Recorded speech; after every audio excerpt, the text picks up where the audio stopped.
Hey everybody, what's going on? Hexlex here. I've got another Master Duel video for you. So this one's going to be a little bit different. Rather than covering a specific deck, today I wanted to kind of go over the nomenclature of Yu-Gi-Oh decks. One thing that I've noticed a lot lately, and this is really interesting because, as I've discussed before, I actually played the TCG very consistently and competitively, regularly attending regionals, YCSs, and WCQs from, YCSs and WCQs regionals. That was more around like 2006-07 when I started doing that, till 2016, so roughly a decade. And during that time, it's funny, I never really heard anyone ever refer to a Yu-Gi-Oh deck as mid-range, but then when I came back last year from Master Duel, I started seeing in my comments, on Reddit, on Twitter, in any space where people were talking about Yu-Gi-Oh, I'd see people refer to certain decks as mid-range. And honestly, from what I've observed, the definition is wildly inconsistent. I've seen like every single meta deck at one point or another called mid-range. I've seen Tier called mid-range, I've seen Sprite called mid-range, Trizu, Sword Soul, Branded Despia, like literally any given deck I feel like I've seen called mid-range at some point or other, except for stuff like just hardcore stun decks. Now, this raises an interesting question of, one, which this video is probably going to be titled after, what the hell is a mid-range deck in Yu-Gi-Oh? And two, can this traditional TCG nomenclature even be cleanly brought over to Yu-Gi-Oh? Spoiler alert, I think the answer is no. We're going to talk about why and explore these different types of nomenclature and why they can or cannot apply to Yu-Gi-Oh in today's video. So, before we get started talking about how the term mid-range applies to Yu-Gi-Oh, let's first talk about how it applies to TCGs as a whole. Like many TCG, kind of nicknames or nomenclatures or just catch-all terms, mid-range as a whole and the concept of mid-range actually goes back to Magic the Gathering, of course. So let's go ahead and pop over to the MTG Wiki where we can find this article here about midrange. Now, keep in mind that some of the stuff we'll discuss here is specific to Magic the Gathering, but I'm not going to go too much into detail on this particular wiki page because, of course, it is particular to Magic. Instead, I'm just going to focus on this first paragraph right here. Midrange decks are aggressive decks that flip the standard aggro control deck archetype by attempting to control the early game, then closing the game with efficient creatures in the mid to late game. Midrange typically features few creatures in the 1 to 2 CMC range. For those who are not familiar with Magic the Gathering, CMC stands for Converted Mana Cost. It basically refers to how much mana total the card costs. So, midrange typically features few creatures in the 1 to 2 mana cost range, and instead tries to win with high impact creatures or planeswalkers in the 3 to 6 mana range, while casting strong interaction spells in the early game. Midrange decks are best favored against aggro decks with powerful creatures and its interaction active, and also tends to have the most impactful sideboards in any given format. So, again, there are a few terms here which are particular to Magic, again, just referring to it being in the 1 to 2 CMC range or the 3 to 6 mana range. This is actually where the actual title mid-range comes from. In Magic the Gathering, early game is considered like, turns like 1 to 3, mid-game is about turns 4 to 6 or 7, and then, late game is turns 6 plus, right? So mid-range tends to prefer around the mid-game for most Magic games, just turns 3 to 6, the 3 to 6 mana range. So that is where the term as a whole comes from. That obviously already doesn't really apply to Yu-Gi-Oh, but again, this isn't really my main beef, is that it refers to, mid-range mana cost cards. There are many other reasons. Let's take a look at some of the defining characteristics of a mid-range deck, right? And that is that they tries to win with high impact creatures or planeswalkers. So high impact basically just means cards that immediately have a big effect when they enter play. That is going to be similar to casting strong interaction spells in the early game. So mid-range, as it says here, tends to be favored against aggro decks, and these strong interaction spells and high-impact creatures are why they are. Aggro is going to try to play a whole bunch of stuff really early on, but midrange is able to combat that by using its removal and just efficient creatures to trade down the opponent's board without losing too much on their own. we can actually see this kind of concept, right, of mid-range beating aggro played out in a kind of flowchart of sorts that tends to apply to a lot of these TCGs that have these mana costs associated with their cards, right? And that's going to be best illustrated in this very simple graph here, right? So this is actually used not even for Magic, but for Legends of Runeterra, this graph here. And it very clearly demonstrates how the different deck types tend to interact with one another, right? Here we have our eponymous mid-range, and we can see it does tend to be favored against aggro. As we discussed earlier in the article, mid-range decks tend to beat out aggro decks by trading down their boards with either strong interaction spells. This can often be like an AoE, right? Like a single spell that deals with multiple creatures, or having a single big creature that either has the stats or abilities to deal with a bunch of small ones. And indeed, we also see a couple of other words down here, tempo and value. We'll talk about those in a second and how that plays into the idea of what stuff like aggro and midrange are trying to do. If we look here, we see that aggro tends to beat out combo decks. This makes sense because aggro wins very, very quickly, and combo decks need that time to establish their board state.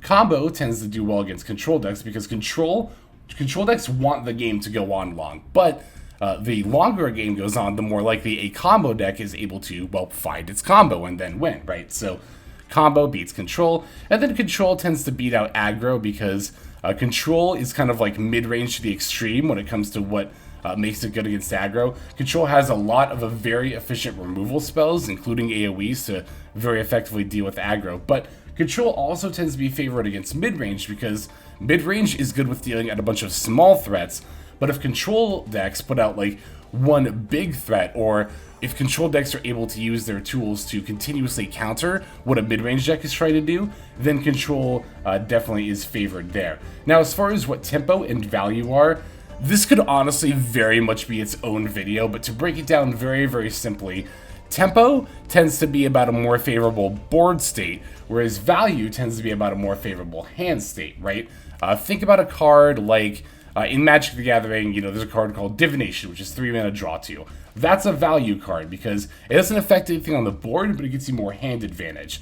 Whereas an AoE spell, like something that, say, deals 2 damage to all creatures, that can be a good tempo spell, because that'll get rid of stuff on the board, but it doesn't really advance like your game state, your hand, your resources, so on and so forth. So, with this brief, and this really was a brief explanation of how this graph works, I think we can already see where Yu-Gi-Oh! Does not fit into this, right?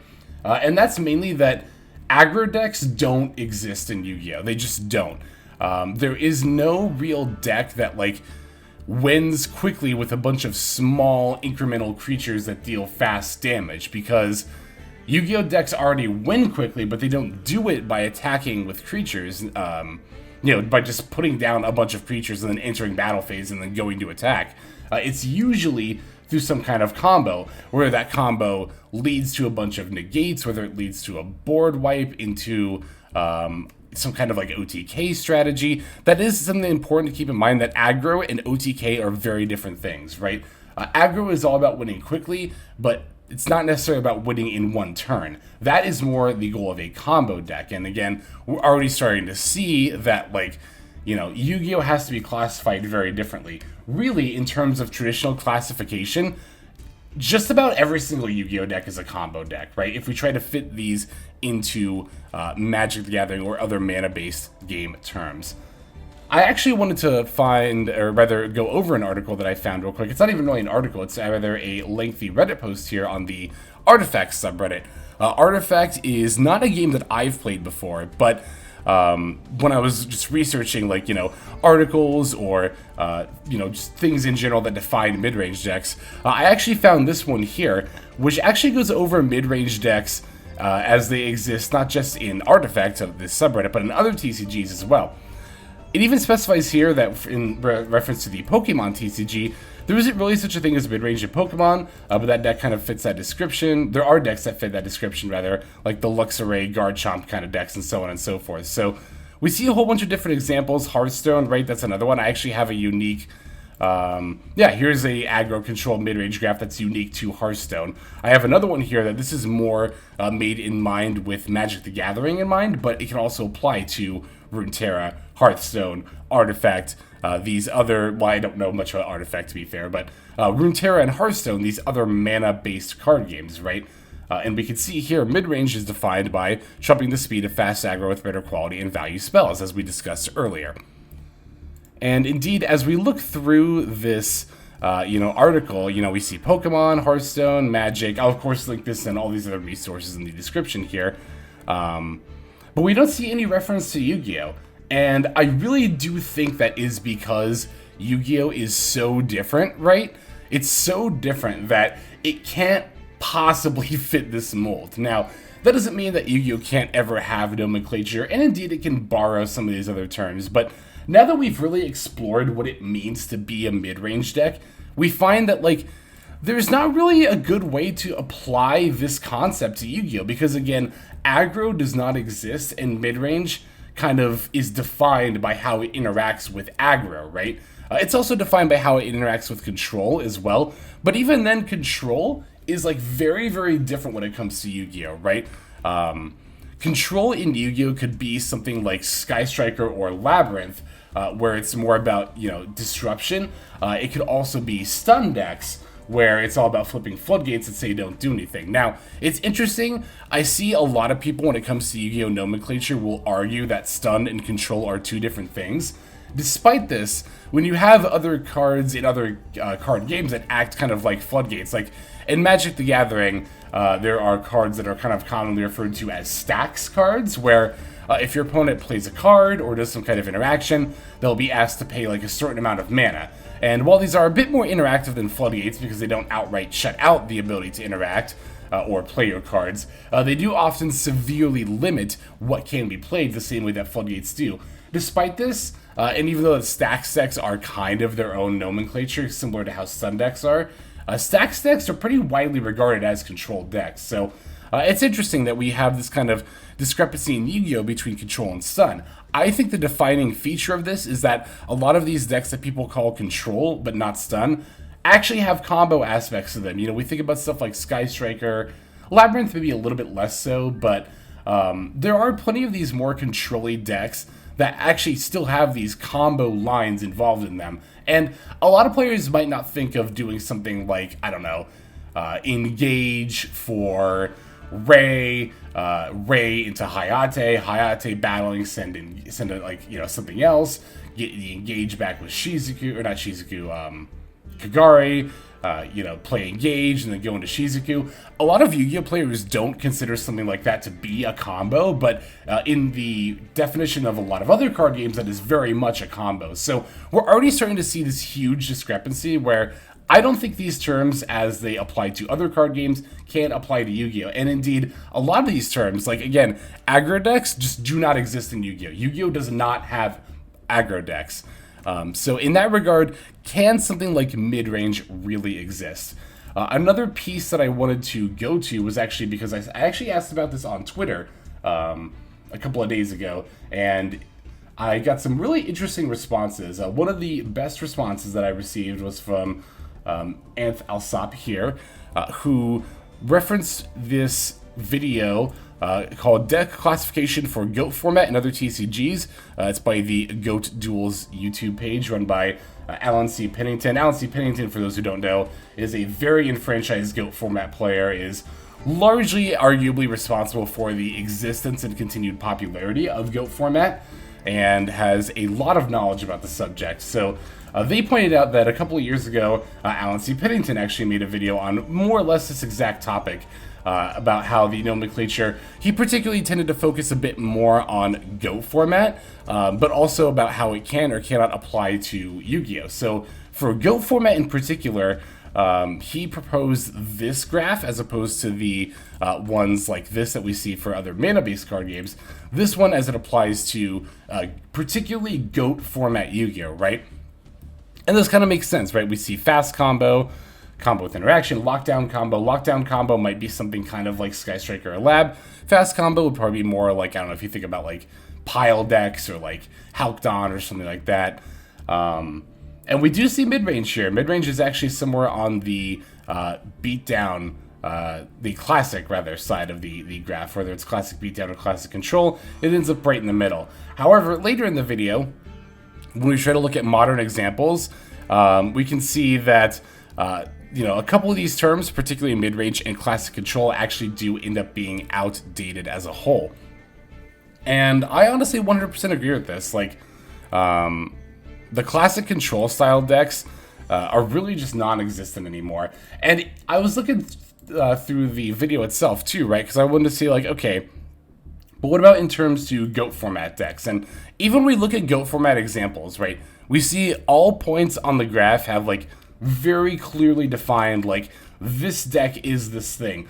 But when we get down to mid-range, very unique GOAT control and other deck lists. So, like, even within the scope of trying to define and being able to classify a lot of the decks within a slower Yu-Gi-Oh format that most closely represents games like Magic the Gathering, Runeterra, Hearthstone, because old Yu-Gi-Oh, although it doesn't have a mana system, was still played at about roughly the same pace as games with mana systems.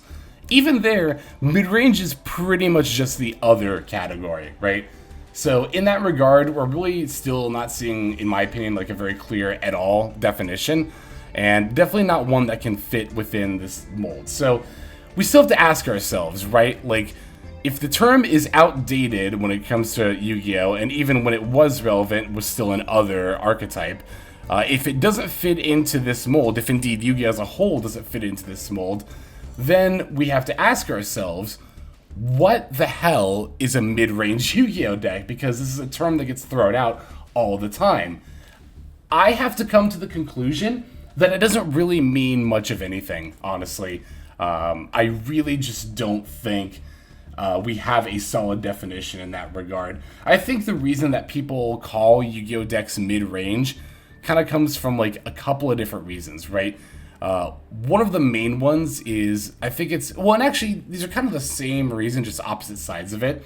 I think we have Yu-Gi-Oh players who get into other card games and see those other card games called their decks mid-range and just kind of, like, do the same. And then I think we also see people coming from other card games who come into Yu-Gi-Oh who kind of just bring their terms over and just call a deck mid-range. I think in either case, we're kind of just using this term without a clear definition for it. Now, I will say this, in all fairness, right?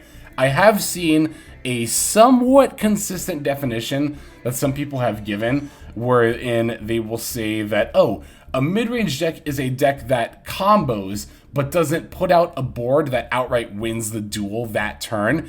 It then will make plays, follow-up plays after that, which I think is kind of vague at best as far as definitions go. Like, I think what people are getting at is that, you know, stuff like, I don't know, think about the Ishizu Chaos Piles, the Necroface Mills. Yu-Gi-Oh players will think of that as more of a combo deck, right? And then I'm guessing stuff like Despia, where, like, you set up the Mirror Jade with the Brandon Red face down during your turn, and then during your opponent's turn, you flip up the Brandon Red and go into the Guardian Chimera, so on and so forth. That, I think, ends up being what Yu-Gi-Oh players tend to think of as mid-range. But at the same time, like, I don't know, people will call stuff like Sword Soul mid-range. That doesn't fit that definition. Sword Soul doesn't continue its combos during your opponent's turn.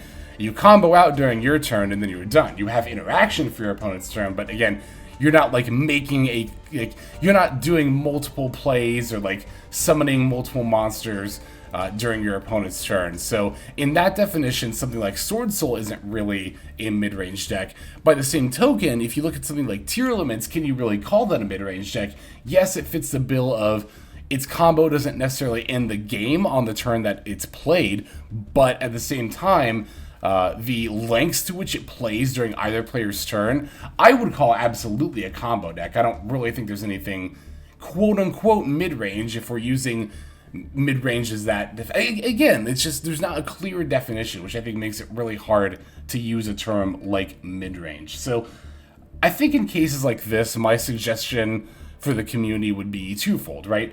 I think, or I guess two-pronged rather, not twofold. There's two different things that you could do, right? We could either, one, sit down as a community and actually have, like, defined nomenclature. As far as what my suggestions for what that nomenclature should be, again, I think that this list, this graph right here, as Alan Pennington himself admits later, is not necessarily up to par for modern Yu-Gi-Oh! And indeed, the terms mid-range and classic control just get completely outdated. I think that Yu-Gi-Oh! Decks kind of tend to fall into one of three categories. They tend to be like combo control, or stun, right? And I think that the vast majority of these decks are just combo. I think that a lot of the decks that people consider mid-range, in fact, just about every deck I've seen called mid-range, I would call a combo deck. Combo control, again, that's more stuff like Sky Striker, Lab. I would actually argue that Runic is this as well. To an extent, of course, Runic stun decks are more like, obviously in the stun category, but something like Runic Sprite, or like the Synchro Runic, or stuff like that. The Runic Mill deck, if it doesn't play any Floodgates, I would consider it more like combo control. But Runic Sprite, in general, is a great example of combo control. And then, of course, stun, which is obviously like, you all know what a stun deck is, right? Skill Drain goes in, Rivalry, there can be only one, Macro, Dimensional Fissure, Necro Valley, I'm thinking of other more obscure examples, and the Band played on, or Stygian Dirge when sprites were big, so on and so forth, right? Those are more examples of what a stun deck is, as opposed to control. Control, I think, generally tries to achieve a similar strategy of slowing the game down, but does so more with point-by-point interaction, as opposed to just flipping up a card that says no to a certain kind of action. The other option is to just kind of like forego the idea of trying to name Yu-Gi-Oh! Decks like this. I'm honestly more in favor of this one, because honestly, Yu-Gi-Oh! Is so unique in terms of like how it works and how it's played compared to other card games, that I really don't think there's any... Not only do I think there's not any way to feasibly use similar nomenclature to other TCGs, I don't really see the need to. Yu-Gi-Oh! Doesn't play like any other TCG. That's one of the main appeals of it. And when you ask other players, or players in general, I guess, why they like Yu-Gi-Oh! Over other TCGs, that's most often what they'll say is that it's so unique, it's so different, it can't be compared to other card games. And yet, we still have these weird instances where people seem to constantly want to do that. So, yeah, I think that's about all I have to say about this. So definitely let me know what you think in the comments below, right? What you think of the idea of, again, giving Yu-Gi-Oh! Decks this nomenclature, what you think of the term mid-range in Yu-Gi-Oh! Do you think aggro/mid-range exists in Yu-Gi-Oh? Definitely feel free to let me know your thoughts in the comments below. But that's about all the time that I've got for this one, so let's go ahead and move now to our outro.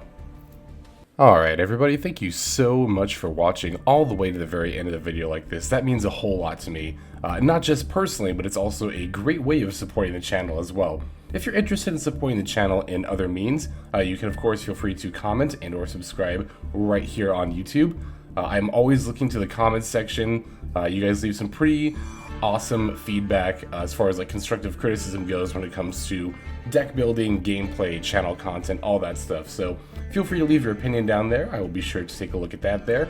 And then subscribing is going to be the best way to get notifications of when these videos drop. That does happen every day, by the way, so if you're looking for daily Master Duel content, you've come to the right place. And there are more places where you can get some daily Master Duel content. If you check out the description below, follow the top link over to my Patreon page. There for just $5 a month, which is as much as you pay for a booster pack. You'll find a lot more value than a pack full of filler over there. We've got some previews for content upcoming here on the channel. We've got some exclusive games that are only posted over on Patreon over there. We've got some Q&As, and then you can also have your name featured in this lovely credit sequence where I thank all of the people who are helping contribute over there on Patreon. It's a huge support to the channel, and it really means a lot as well. So thank you everyone who is donating that is featured here on screen. And again, it's not just a pure donation. You do get some more daily Master Duel content over there just for being a part of the Patreon. But I think that's about all the time that I have for today's video. Once again, I just want to thank you so very much for sticking all the way to the end of the video. Again, it just means a lot, as I do put a decent amount of work into getting these videos out every single day. But that's about all the time that I've got for now, so without further ado, this is XLex. I'm signing out, and I hope you have a fantastic day.